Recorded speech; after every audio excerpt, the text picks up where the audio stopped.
Everybody, and today I'm going to be teaching you how to play Chinese checkers. And this took a very long time to set up, but I'm just doing it for the video. Okay.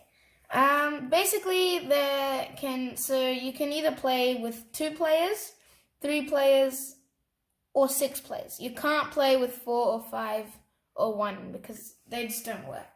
If you were playing with 2 players, then you would choose 2 colors opposite each other, for example, green and blue. If you were playing with 3 players, then you would choose like 3 colors in a triangle, for example, black, blue and red, or yellow, green and white. Green, yellow and white, not yellow, green and white. And if you were playing with 6, then you would just use all 6 colors.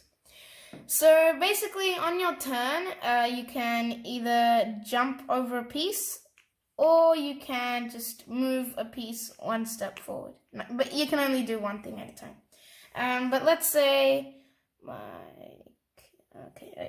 let's say it was like this. So let's say that piece was somewhere. It was just somewhere random. And so let's say it was blue's turn again. Then what that person would do is they could jump once and jump twice. So like that, you can jump as many times as you want in one turn. You can jump over other colors pieces as well, and there's no killing in this game. For example, let's say a white jumps over blue, the blue just stays there. That's it, nothing happens. The white just gets to jump over. And I'm just gonna leave those there.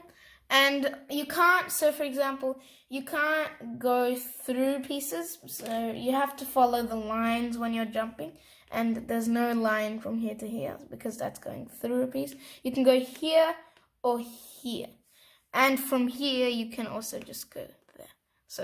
So you can just do that, but you can't go through pieces. Yeah, that's basically all there is to.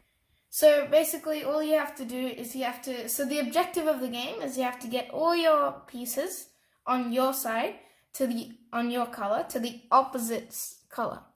So blue would go to green, green would go to blue, white would go to black, black would have to go to white. So all of them, not just one. So every single one. So nothing should be left behind. And yellow would have to go to red, red would have to go to yellow. And that's basically how you play the game. So, I mean, it's really easy. So once you have your turns, the next person has a turn. So you can either go clockwise or anti-clockwise. So it's your turn, then that person's turn, then that one, then that one, then that one, then that one. And you keep on going.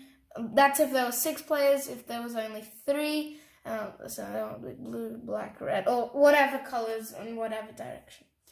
So that's basically it. If you like this video, please make sure to hit the like button, which is right down there, as well as the subscribe button. And bye, see you in my next video.